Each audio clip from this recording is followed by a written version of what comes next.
What's up, everybody? So we have our first official leaked photograph of Michael Keaton as Batman.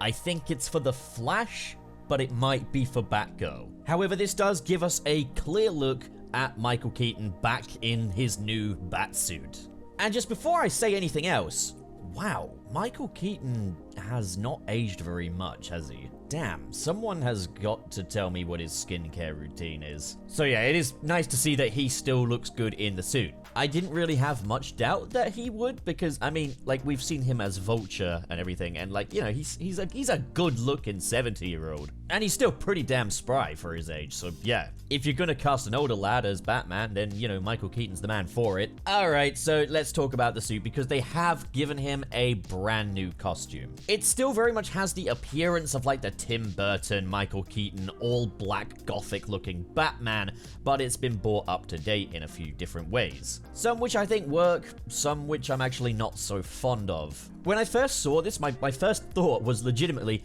oh, that looks a little close to the Panther suit from Batman Forever. Now, no, it doesn't have the oily muscle look, and it doesn't have nipples or a codpiece for that matter. But I think that's because the cape definitely doesn't hang over the shoulders in the same way that it did in the previous Keaton suits, which is kind of lame, man. I like that look. We never see that anymore, and Keaton's the perfect opportunity to bring that back, but okay, I guess they're not doing that. Unless it can do that, and they're just not doing that here, I don't know. Then there's also the belt being a lot less chunky and also appearing to be in black rather than in the bronzy goldy color that the Bat belt typically is. And I have to say, I would really prefer if it did have that bronzy goldy color, because I think that really does cut through the sort of the monotony of the black. However, we do of course have the Bat symbol in the oval here, which looks a little cheap, I'm not going to lie.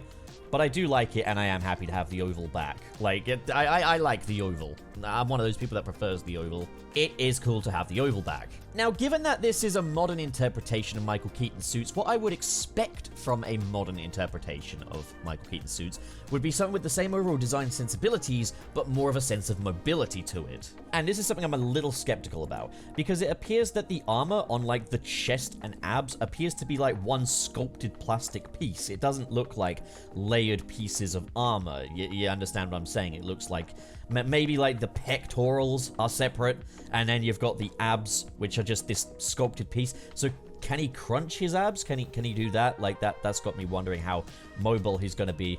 Also, of course, the cowl is taking the traditional form of, like, the Batman 1989 cowl with the big tubular neck. Can he move his neck? That's gonna be the big question. Now, in theory, he should be able to, because Batfleck, he had the one-piece cowl, and he could turn his neck. It was, I think they used like a combination of like urethane and different rubbers to make that neck, you know, able to turn, and obviously it had a lot of excess material as well. Hence why Batfleck's neck could look a little chody in places, as Boba Talks would put it. So I am wondering if Keaton here is going to be able to turn his neck. Like, another way around it would be to just put a cut where the neck kind of ends and the cowl begins. Like, it can almost take the form of a collar, but you can blend it a little bit more, you know? I know that there are some, like, fan cowl makers that have done that, and it, you know, it achieves the exact same look, but it can just turn his neck, you know? Now, unfortunately, I do feel much of this design has taken the mentality of, oh yeah, we took the old one, but we put a load of lines on it, and now it's modern, you know?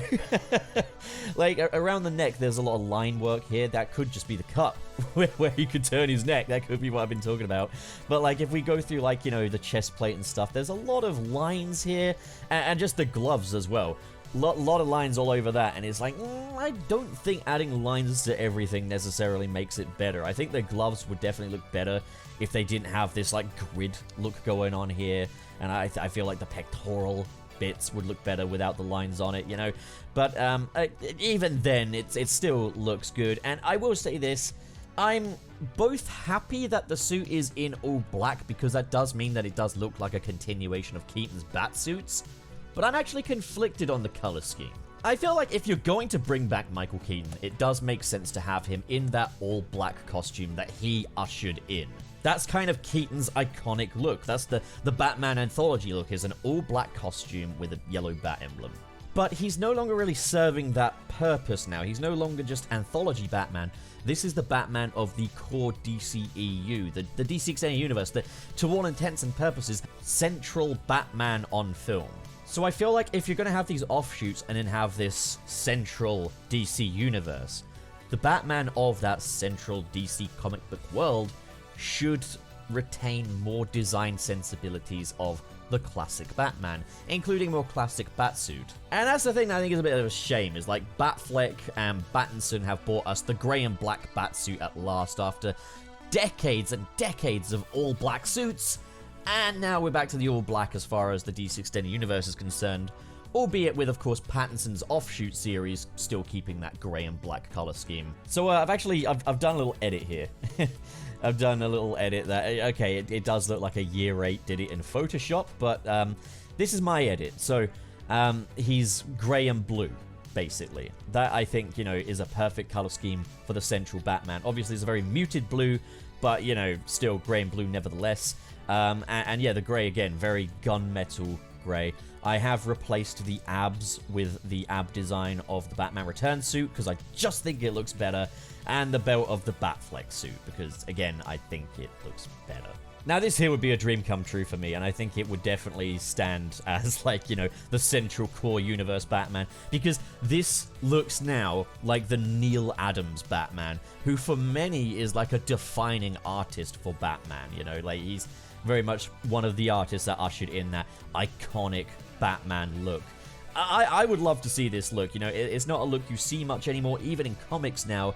And yeah, I'm happy, just to be honest, to have the yellow oval back, because almost every Batman we've had lately has had the bat without the oval, and like, it's nice to go back to that. It really, really is. And there is a lot of good stuff going for this costume. Like, I do like the fact that we have gone for, like, armor instead of the glorified rubber muscles of Keaton's first costume. I'm glad we haven't gone back to glorified rubber muscles. The DC Extended Universe really threatens us with those rubber muscles, looking at, you know, Superman's change of costume through to Justice League, and then, you know, going by, fucking Aquaman's new suit. So it's nice to see that the arbiter of rubber muscles is not sporting rubber muscles. As far as, you know, updating Keaton's suit goes, I think this is a serviceable effort. It's fine. I definitely don't love it as much as, say, Pattinson or Batfleck's suit, but it's fine. I suppose I would say it's better than the 89 suit, just because I think, you know, it is showing its age a little bit. It does look a bit dusty, the cowl is very loose, and the rubber muscles, yeah, I don't care for them. However, I will still say that I think Michael Keaton's best Batsuit was the Batman Returns version, just because I think the armor design is much nicer to look at. Had they just basically recreated that design, but with a layered look to the armor panels, so it no longer looks like it's made of rubber, then I think we would have had the best of the Michael Keaton Batsuits. But for now, this is alright. So what do you guys think? If you enjoyed this video and you want to support more like it, be sure to hit that big, beautiful subscribe button.